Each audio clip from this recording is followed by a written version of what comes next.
Salut les amis de la bidouille, j'espère que vous allez bien. Aujourd'hui, on va de nouveau parler de la carte programmable microbit. On va parler plus spécialement des interrupteurs qui sont disponibles sur la carte, dont les interrupteurs mécaniques qui se trouvent de part et d'autre de la carte, ainsi que l'interrupteur sensitif qui se trouve à l'emplacement du logo, là. Comme je vous l'expliquais en introduction, on va regarder comment utiliser ces trois petits interrupteurs qui se trouvent sur la carte programmable microbit. Donc on va sur notre environnement de programmation, toc. Voilà, on va faire un nouveau projet, test inter. Voilà, on a nos fameuses boucles dont pour le moment celle-ci ne nous sert pas à grand chose, donc on l'enlève. On va garder la boucle toujours. Ce qui nous intéresse plus particulièrement, c'est cet onglet-là dans lequel on va trouver cet élément ici que je vais isoler sur le bureau. Ce sera plus facile de voir comment l'utiliser. On peut s'apercevoir que ici, on n'a déjà pas l'encoche qui nous permet de le mettre dans la boucle toujours. Je peux essayer de le mettre dans la boucle et ça ne fonctionnera pas. Ça ne fonctionnera pas même dans la boucle démarrage parce qu'en fait, les boutons fonctionnent en parallèle avec les boucles et puis on n'a pas besoin de les mettre absolument à l'intérieur.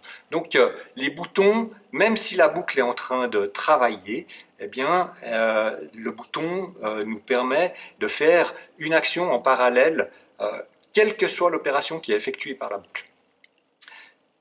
Pour faire la démonstration de comment fonctionnent ces boutons, on va prendre un autre élément qu'on connaît déjà, donc allumer ce panneau de LED dans lequel je vais sélectionner une LED. Celui-ci, comme vous pouvez le voir, il a la petite encoche qui nous permettra de l'inscrire ici. On le met à l'intérieur et puis normalement maintenant, comme j'ai le bouton A qui est mentionné à cet endroit-là, eh bien si j'appuie sur le simulateur sur le bouton A, la LED devrait s'allumer. Et c'est effectivement ce qui se passe. On peut voir que là, la LED s'est allumée. Je vais revenir à 0 avec le simulateur. Par contre, ce qu'on va faire maintenant, eh bien, comme on peut voir, il y a une petite flèche ici qui nous permet de sélectionner éventuellement les boutons donc A ou B qui se trouvent de chaque côté de la carte. Et puis maintenant, j'ai sélectionné le bouton B. Si j'appuie sur le bouton A, on s'aperçoit qu'il est actionné puisqu'il devient jaune, mais par contre, il ne se passe rien avec la LED. Si j'appuie sur le bouton B, eh bien, on voit que ma LED s'est allumée et effectivement, le bouton B a été sollicité. Je remets à 0. On va aller regarder cette troisième option. Ici, on a une troisième option qui s'appelle A plus B. Cette option, il faut appuyer sur les deux boutons en même temps pour pouvoir l'utiliser. Et puis, on s'aperçoit que sur le simulateur, on a un troisième bouton qui est apparu qui s'appelle A plus B. Donc, je vais avoir de la peine avec mon curseur d'appuyer sur les deux boutons en même temps. Donc, on a fait un bouton fictif qui s'appelle A plus B, qui va simuler le fait qu'on appuie sur les deux boutons en même temps sur la carte. Donc, si j'appuie maintenant sur A, simplement, on voit qu'il s'allume, mais la LED ne s'est pas allumée. Sur le B, la LED ne s'allume toujours pas. Par contre, si j'appuie sur A plus B, donc les deux boutons en même temps, on s'aperçoit que la LED au milieu s'est allumée.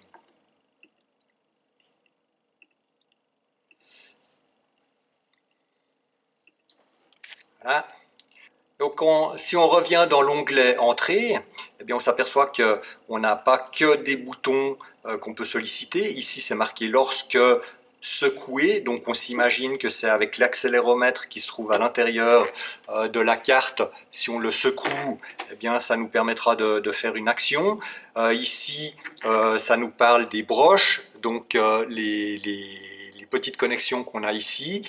Pour le moment, on ne va pas encore s'en occuper, mais par contre, on voit qu'ici, on a de nouveaux boutons. On va le prendre, et puis sa forme un petit peu particulière avec les pointes de chaque côté nous permet de penser qu'on va pouvoir l'utiliser dans des configurations de logique et on va pouvoir le mettre à la place de l'option vrai, faux qu'on aurait ici pour pouvoir déterminer si on va faire une action. Donc on va le mettre à la place et puis donc si on lit textuellement, si j'appuie sur le bouton A, il va se passer, alors il va se passer l'action que je vais avoir ici en bas. Et donc je peux aller chercher ma LED, la mettre ici Et effectivement, par contre, celui-ci, je peux le mettre à l'intérieur puisqu'on a l'encoche. Donc on a deux options. C'est où on met l'entrée lorsque le bouton A est pressé en parallèle et qui se trouve à l'extérieur de la boucle toujours, ou alors on peut prendre cette option-là avec cet élément logique qui nous permet en fait d'avoir l'interrupteur qui est sollicité à l'intérieur de la boucle toujours. Et maintenant on va essayer. Si j'appuie sur le bouton A, j'ai ma LED qui s'est effectivement allumée. Je remets à 0, on va voir si ça fonctionne effectivement. Donc le bouton B ne fonctionne pas, le bouton A, effectivement, ça fonctionne. Voilà, donc simplement pour faire une petite récapitulation, on a deux options, celle-ci ou celle-ci, pour utiliser les boutons. Une peut fonctionner de manière autonome à l'extérieur de la boucle, et puis l'autre option, par contre, doit fonctionner avec un élément logique qu'on va trouver justement dans l'onglet logique, et puis on va remplacer en fait les options vrai ou faux par l'action qu'on pourrait faire sur un bouton pour pouvoir utiliser cet élément-là dans une des boucles. Et donc ça nous permet d'avoir deux possibilités, une par le bouton qui va se trouver à l'intérieur de la boucle, mais par contre qui sera impliqué dans une routine.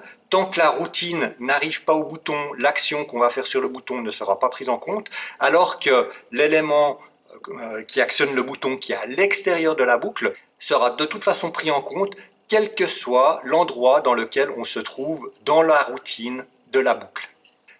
Donc il nous manque encore l'interrupteur qui se trouve à la place du logo de la carte. On peut voir que c'est un élément métallique doré comme ça avec les deux petits points à l'intérieur, et puis celui-ci doit nous permettre normalement d'avoir une action d'interrupteur simplement en passant le doigt dessus ou en l'approchant. Il est simulé sur le simulateur par ce logo, par ce dessin ici, et puis on va aller le trouver dans l'onglet Entrée. À cet endroit-ci, on va prendre cet élément où c'est marqué sur le logo appuyé. Donc sur le logo appuyé, il va se passer l'action qu'on va mettre ici à l'intérieur. Donc on va de nouveau prendre une LED pour l'allumer. Là, je vais allumer cette LED-ci. On s'aperçoit qu'on a de nouveau pas l'encoche qui nous permet de mettre normalement les éléments dans la boucle. Donc on est de nouveau sur un élément qui fonctionne en parallèle à la boucle. Et donc maintenant, si j'appuie sur A, il ne se passe rien. Si j'appuie sur B, il ne se passe rien non plus. Par contre, si j'appuie sur le logo, effectivement, ma LED s'est allumée.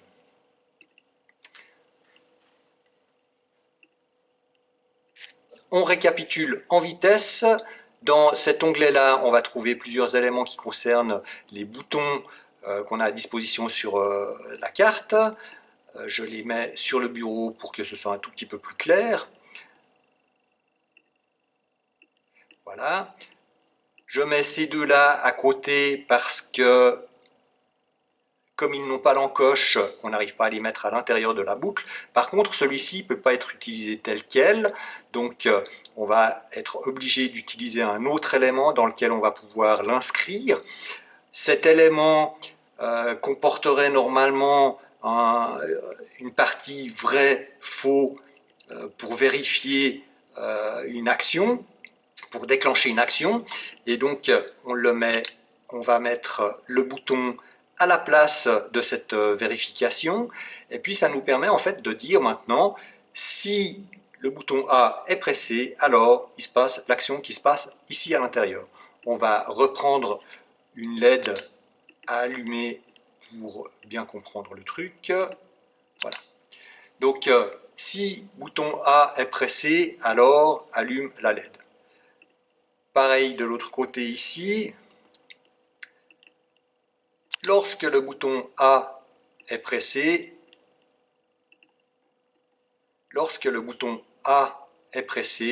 allume la LED qui se trouve ici. Alors bon, pour que ce soit un petit peu plus joli, on va faire le bouton B, et puis lorsque le logo est appuyé, eh bien, on va mettre autre chose. Celui-ci, on va mettre comme ça, et celui-ci, on va mettre comme ça. Donc, là, si le bouton A est pressé, alors allume la LED du milieu. J'allume la LED du milieu. Lorsque le bouton B est pressé, allume la LED en bas à droite. Et si le logo est appuyé, allume le bouton tout en bas à gauche. Vous allez me dire, mais pourquoi est-ce que à chaque fois les LED elles se sont éteintes quand j'ai appuyé par exemple sur le bouton B, pourquoi est-ce que la LED ici s'est éteinte? Eh bien tout simplement parce que on va afficher l'écran dans cette configuration ici, et dans cette configuration là, la LED du milieu, elle est éteinte. J'espère que cette vidéo sur les interrupteurs de la carte programmable microbit vous a plu et puis qu'elle vous aidera à faire vos projets de manière un petit peu plus facile. Si cette vidéo vous a plu, bien entendu, eh bien mettez-moi un petit pouce bleu, ce sera toujours sympa, ok? Et puis autrement, si vous n'êtes pas encore abonné, appuyez sur le bouton abonnez-vous, sans oublier la petite cloche également pour être prévenu pour les prochaines vidéos. Salut!